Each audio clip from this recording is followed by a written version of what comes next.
This is Chicago's notorious Cook County Jail, 96 acres filled with thousands of America's most dangerous criminals.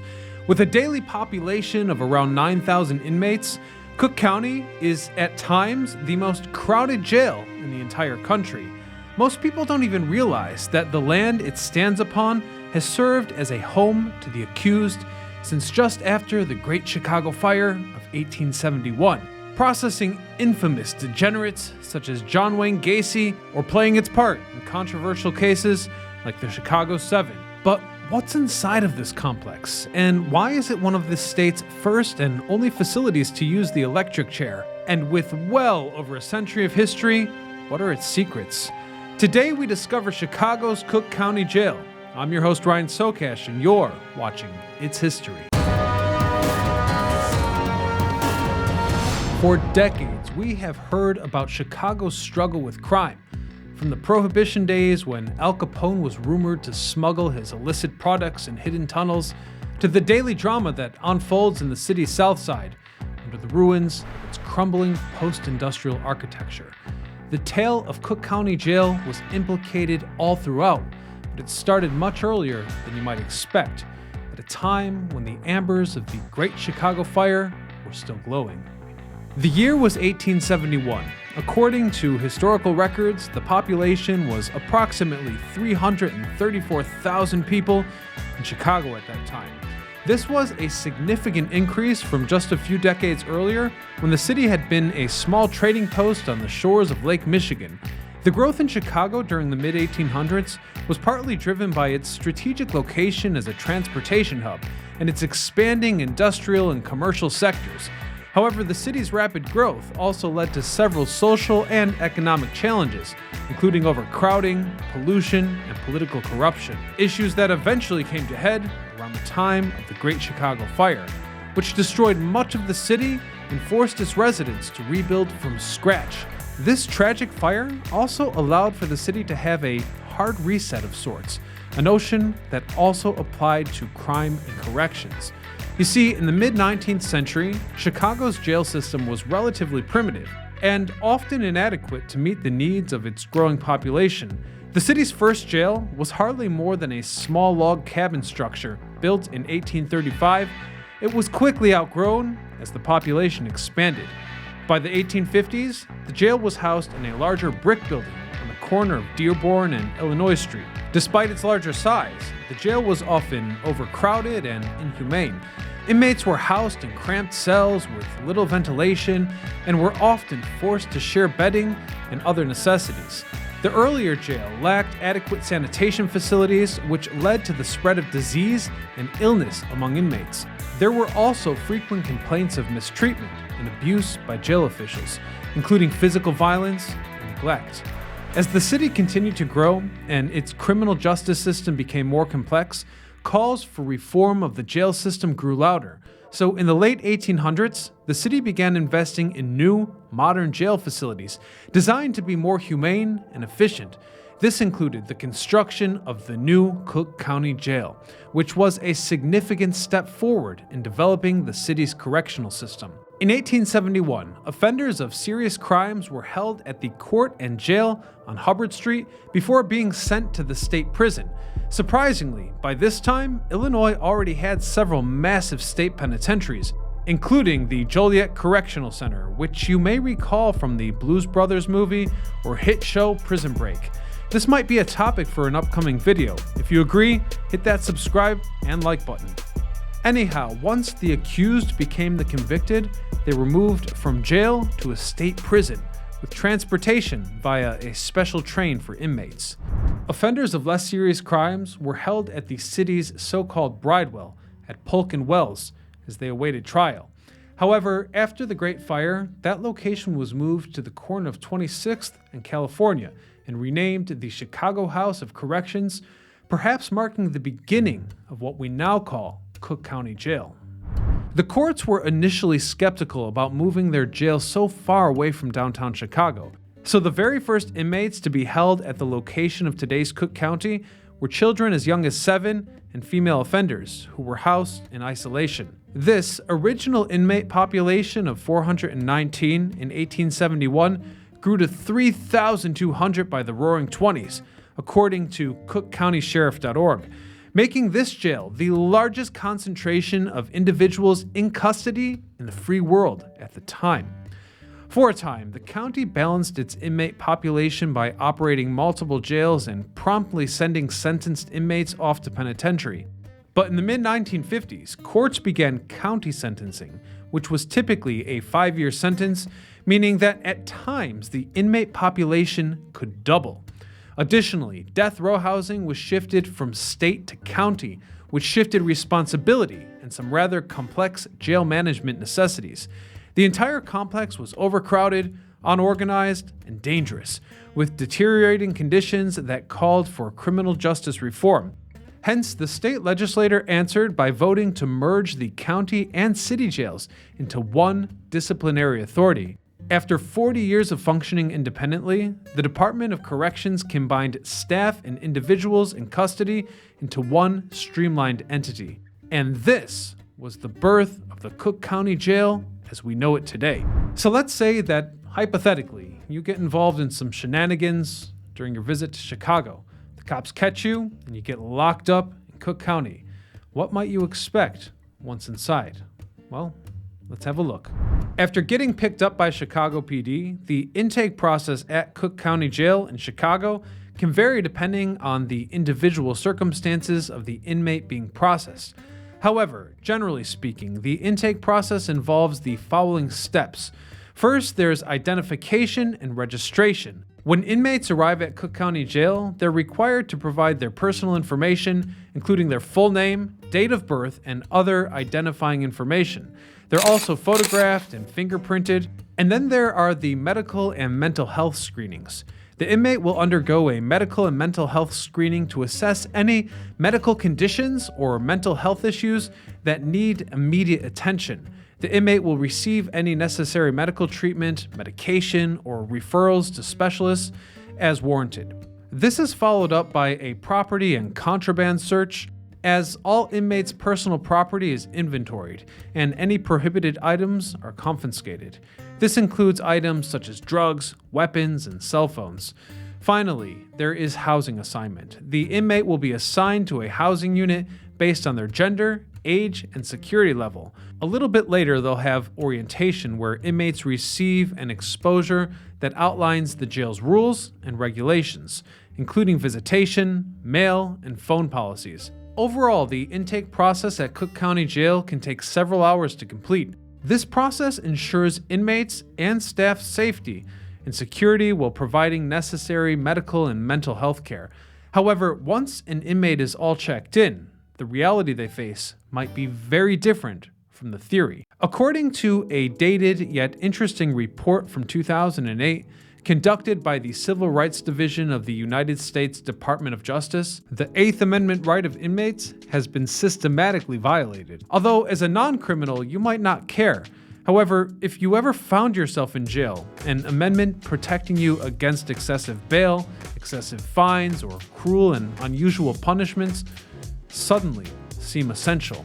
Especially since when you're in jail, you haven't even been proven guilty yet. And it's perfectly possible that innocent men occasionally find their way into the system.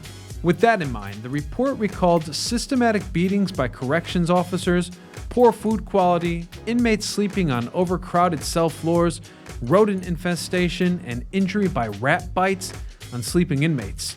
There was also violation of privacy during multiple invasive strip searches, failure to provide adequate medical care, painful mandatory tests for male STDs, unnecessarily long waiting times for discharge upon payment of bond, completion of sentence, or charges being dropped.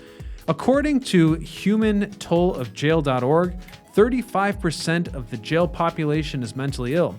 With state asylums widely being closed, treatment unfolds in the jail itself, making Cook County Jail one of the largest, if not the largest, mental health care provider in the United States. This fact comes at a severe expense to taxpayers, as a general population inmate costs the county $143 daily, and housing of an inmate with special needs can be triple that. So even if the county intended to run a humane operation, the odds are unbelievably stacked against them. As I mentioned at the top of this video, the compound is huge, and now we're going to have a look at what's beyond the gates.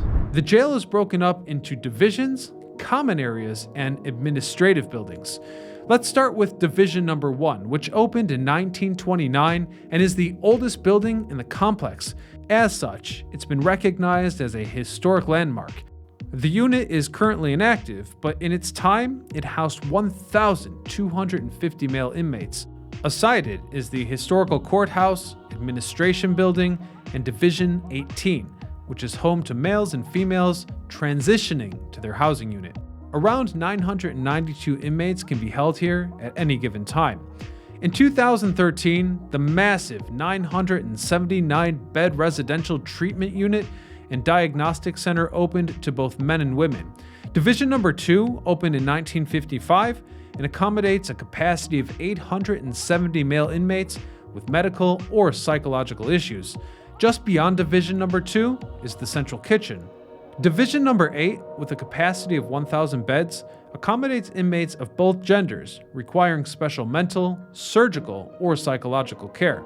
Division 10 opened in 1992 for males with medical and acute mental care needs. Up to 768 inmates can be incarcerated here at any given time. Not far from that is the Sheriff's Office, which is also a historic building. Division 4 is the jail's general female population and opened in 1975 with a capacity of 704. This division stands in front of the famous pond, an area located near the jail's entrance which includes an ample open space where inmates are processed and assessed when they arrive. The nickname pond likely comes from the fact that the area is sometimes flooded during heavy rainstorms. The nickname has been used for many years and is well known among staff and inmates at the jail. The powerhouse on the jail's campus provides electricity, heating, and cooling of one of the largest jails in the United States. It was built in the early 20th century and has undergone several renovations and upgrades to keep it functioning effectively and efficiently. In recent years, the Cook County Sheriff's Office has also implemented several energy-saving measures to reduce the jail's carbon footprint and operating costs. This includes the installation of energy-efficient lighting and HVAC systems. Division 6 is a male disciplinary wing for young detainees. The building includes 4 living units known as West Care for drug treatment. Additionally, there is a school here. The division opened in 1972 and has a capacity of 992. Division 9 opened in 1992 and is the facility's maximum security area, where up to 1,056 male inmates are allowed out of their cells only 1 hour per day. Division 12 is one of the newer buildings in the jail complex, having opened in 1995. This area has space for 1,536 male inmates and is surrounded by its own independent fence. Not far from there are the Mental Health Transition Center and Supportive Release Center. Curiously, I also came across what appeared to be some kind of decrepit horse training arena between the various fenced-off complexes. There's also a fascinating abandoned rail bridge near the river. Even the landscape here suggests a rich history, and with so many years having passed, the Cook County Jail has seen some very famous cases. Starting with the Chicago 7, a group of anti-Vietnam War activists arrested and charged with inciting a riot in 1968 at the Democratic National Convention in Chicago.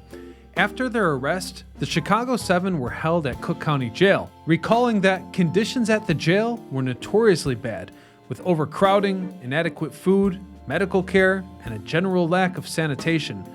The jail was also known for its harsh treatment of political prisoners, and the Chicago 7 were no exception. Despite their conditions, they remained defiant and determined to continue with their activism, even while locked up. They used their time in jail to organize protests and demonstrations, managing to communicate with their supporters on the outside and ultimately becoming a symbol of resistance.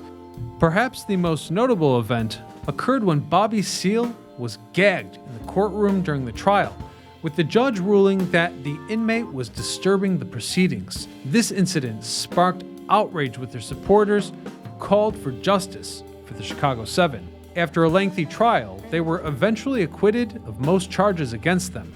Political inmates aside, it's also important to remember that many of the people locked up in Cook County deserve to be there, especially the monsters like John Wayne Gacy. John Wayne Gacy was an American serial killer who was convicted of the murder of 33 young men and boys in the 1970s. He spent time in Chicago's Cook County while awaiting trial for his heinous crimes. Gacy was arrested in December of 1978 and spent 14 months in the facility before his trial began. During his time in jail, he was held in a special unit for high-profile prisoners and was given the nickname Pogo by other inmates, which was a reference to his clown costume and job as a children's entertainer. Gacy's time in Cook County Jail was marked by several controversies, including his attempt to bribe a guard to smuggle in drugs and his complaints about the food and living conditions in jail. He also attempted to manipulate his fellow inmates by offering them money and gifts in exchange for their support. Despite his efforts, Gacy was eventually found guilty of his crimes and sentenced to death. He was executed by lethal injection in 1994 at the Stateville Correctional Center in Crest Hill, Illinois. While Gacy's time in Cook County Jail was relatively brief, it remains a notable chapter in the history of the criminal justice system that eventually brought him to justice. Cook County Jail is widely known, even from the former location on Hubbard Street, which was used in popular media for shows such as the musical Chicago, with the present site being shown in Chicago Fire and Better Call Saul. B.B. King's live Cook County Jail album featured recordings of a concert for inmates back in 1970. The jail was referenced in countless films, including the Blues Brothers. The thing that freaks me out about this story is knowing that you can be sent to a place like this without conviction, meaning in addition to the people who deserve to get locked up, others do find their way inside. Now, supposing some of you watching this have actually been inside the jail as an inmate or an employee, I'd love to hear your story. Please consider sharing them in the comment section below. Otherwise, I'd like to show you one more thing before we wrap up for today. This is the Joliet Correctional Center, fictionally known as Fox River from the show Prison Break. This prison dates back to 1858, and its actual history, including its famous steam tunnels, is beyond disturbing. So if you'd like to see an episode about that, let me know by subscribing and liking this video. Otherwise, until next time, this is Ryan Socash, signing off.